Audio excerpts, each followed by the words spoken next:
Bonjour. Pour une fois, je vais faire une vidéo orale pour vous parler d'une astuce qui m'a été donnée par un ami américain et qui n'est pas connue en France, que je teste maintenant depuis plus de 6 mois et qui marche. Donc ça va intéresser, à mon avis, beaucoup de monde. Ce sont les mousses. Mais pas les mousses que vous croyez. Donc là, bon, c'est un bac avec des Farloruella et quelques Corydoras. Et la mousse, c'est celle-là. Et là, vous dites, mais qu'est-ce que c'est que ce type de mousse? Eh bien, accrochez-vous bien. C'est de la mousse que j'ai récupérée en forêt et qui est complètement immergée. Donc, oui, ça trouble légèrement l'eau, mais c'est vraiment de la vraie mousse forestière. Ça a plusieurs avantages. La première, c'est que ça produit de la verdure, de la végétation, qui sont utiles au Farloruella. Et vous en avez un qui est caché tout en dessous. Voilà. Le point, dedans, il y a quelques Corydoras. Les Corydoras pondent dessus. Donc ça sert également de support à eux. L'autre point positif, ça permet, on va dire, de purifier en partie l'eau. Explication. Et comment que je la mets? Parce que c'est là tout le secret et un peu toute la difficulté, mais c'en est pas une. Alors, je vais passer carrément en haut du bac. Hop, et je vais essayer de vous montrer comment c'est.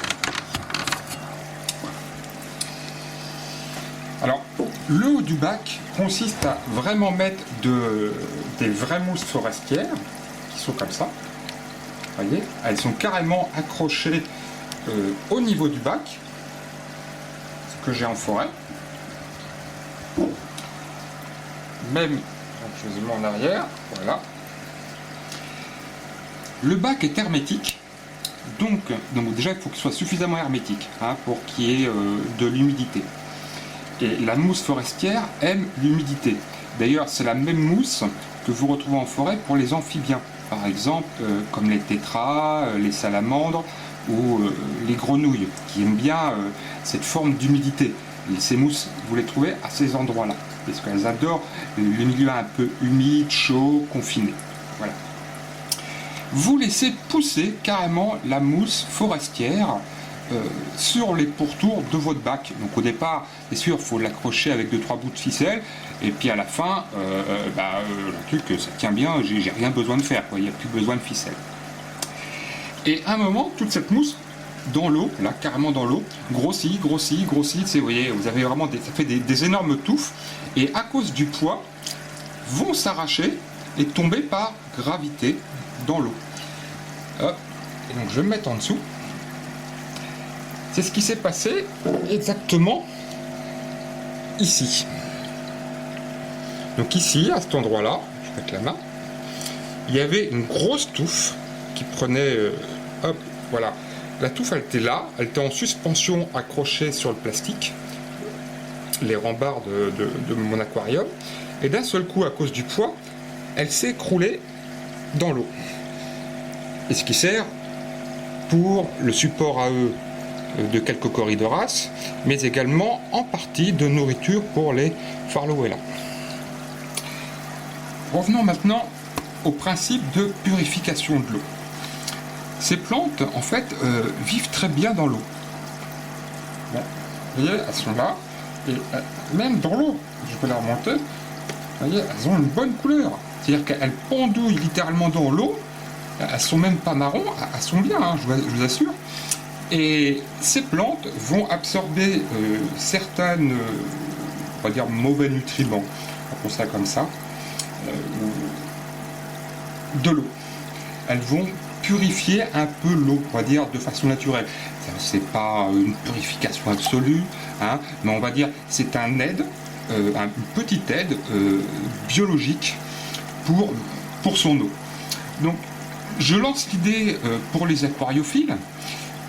Il y en a qui connaissaient ça au niveau, comment on appelle ça, les terrariums ou les... j'ai perdu le nom.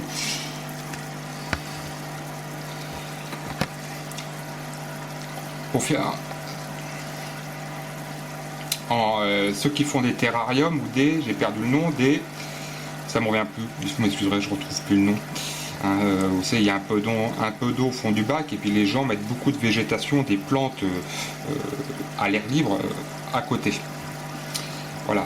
Bon, et ben on est exactement dans cette forme-là, mais en façon plus light.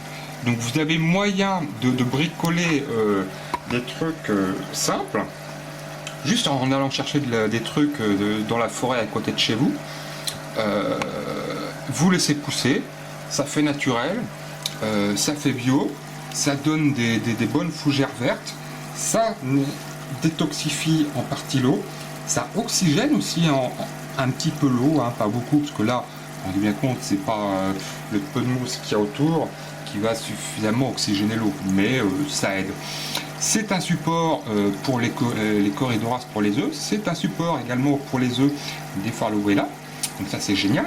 Et en plus, dedans, au niveau de l'eau, quand c'est dans l'eau, vous avez, enfin, faut le voir au microscope en fait, vous avez toute une petite faune benthique, ce qu'on appelle, qui vient s'installer.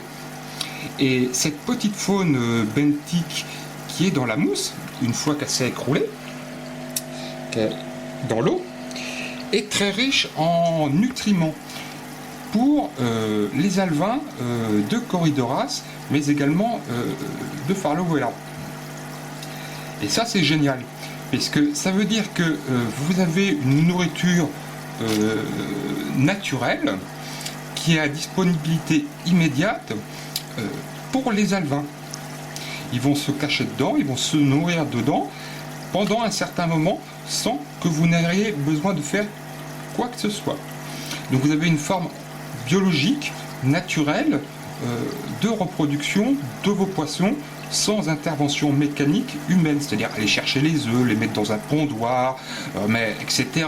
Hein, vous partez en vacances 2 semaines et puis vous ne pouvez pas les nourrir.